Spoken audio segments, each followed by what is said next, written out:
Do you feel the vibes?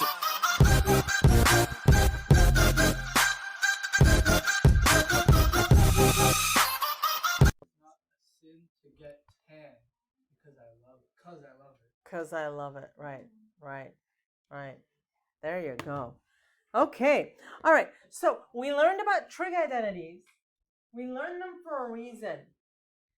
When the equations are written in such a way that it's not easy to simplify things out, then you have to use trig identities to substitute one quantity for another. So when do we do that? When do we use trig identities?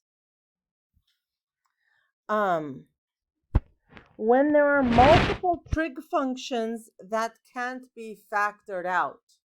Okay? Or this, I just wrote these from scratch. Or if you have like the same trig function with different exponents, that's usually when like it calls for a trig identity substitution. So let's take a look at this.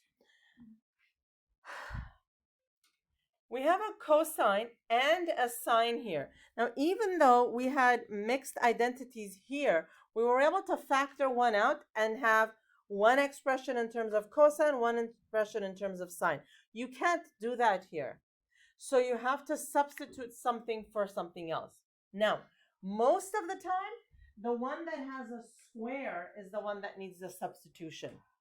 Okay, so do we have any identities that relate sine squared to a cosine? Don't shake your head. No, of course we do. What? The Pythagorean identity. Sine squared x, let me write it in another color. So sine squared x plus cosine squared x is equal to 1. Okay, so I need to get rid of this sine squared x. So why don't I solve this for sine squared x? What do I get? 1 minus cosine squared x. So now I can substitute that for what I just circled. So let's do that. The first stuff is going to be unchanged. 1 minus cosine x is equal to 2 times 1 minus cosine squared x. Now look, it's just all in terms of cosine. Isn't that cool? It's kind of cool. Come on, you can't like deny it. Okay, so 1 minus cosine x is equal to, when you distribute, 2 minus 2 cosine squared x. Now, let's subtract 2. So I get negative 1 minus cosine x is equal to negative 2 cosine squared x. Remember what we said before? Bring everything to the same side and set it equal to 0. So here's what I'm going to do. I'm going to add the 2 cosine x to this side. So it's going to be 2 cosine squared x. And then, do you mind if I write the negative 1 and the cosine x like in reverse order? So minus cosine x minus 1. Yes, we are. Woohoo! We're factoring. How do you know you can factor? Because you have some function, some variable, some expression squared, the same thing with the power of 1, and a constant. That's how you know you can factor. Now, back in the day when things were so easy and I had this, we can factor so quickly because we'd be like, oh my God, this is 2x and x. And then I need 2 numbers to multiply to negative 1. Okay, that should be a 1. Right? And then when you FOIL, you got to get negative x. So maybe negative and positive like that, right? Now I have the same pattern. 2 variable squared minus variable minus 1. 2 variable squared minus variable minus 1. So to factor this, I need 2 things. 2 cosine x. Ooh, that doesn't work at all. 2 cosine x and cosine x, right? I need 2 numbers that multiply to negative 1. Okay, let's do 1 and 1. We'll make this minus plus. You see how that is the factored form? Okay. Now, we're going to set each of these equal to 0. So it's going to be 2 cosine x plus 1 equal to 0. Cosine x minus 1 equal to 0.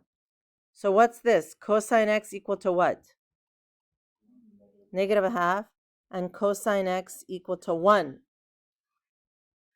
So cosine x, where is cosine equal to negative a half?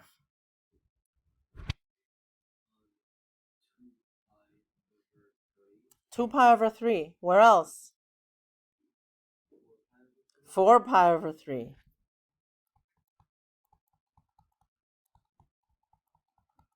Where's cosine equal to a 1?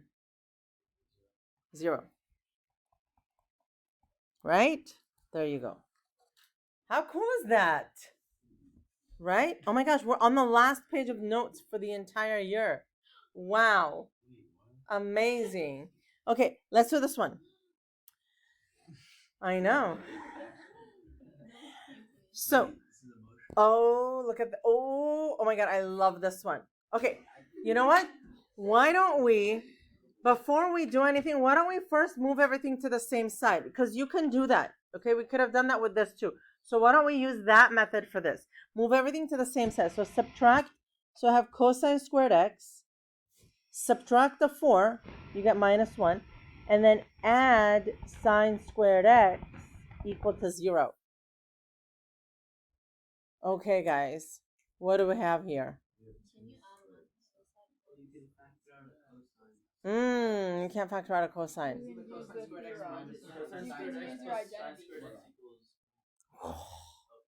That's next level right there, right? So look at this.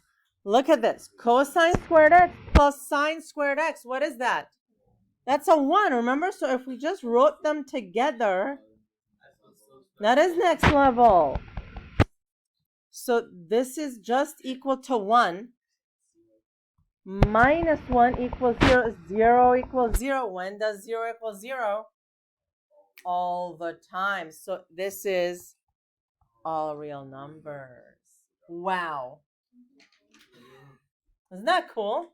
Come on, you know that's cool. Right? Yeah. Yes, you would have. It's magic. Yep. Everything. Yep. Now, if you had missed that, and if you said, oh, wait, the sine square has to be, look, if you missed that, and you said, wait, the sine square, if you said the sine square has to be 1 minus cosine squared x, you would still get 1 equals 1 or 0 equals 0, because things would just cancel out. Okay? All right. Let's do this very next one. Yep. For these, are we always going to get like cosine and sine, or do you think you'll also add in like cosine? Oh, I don't think I know. I will. Oh, you will? I will. Yeah. Yeah. So we're going to bring the 2 over to this side. Now we're going to factor. So cosine x, cosine x. Okay, we need a 2 here and a 3 here. So plus 2 plus 1, right? So here, here, cosine of x is equal to negative 2. Cosine of x is equal to negative 1. Okay, guys, where is cosine equal to negative 2? Never, right? Because the highest it could go is 1. The lowest it could go is negative 1. It can never be anything higher or lower than 1 or minus 1.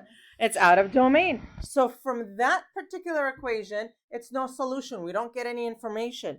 But where is cosine x equal to negative 1? At pi. So x equals pi is the only answer there. Right? I mean, woohoo! Yes. Absolutely. Press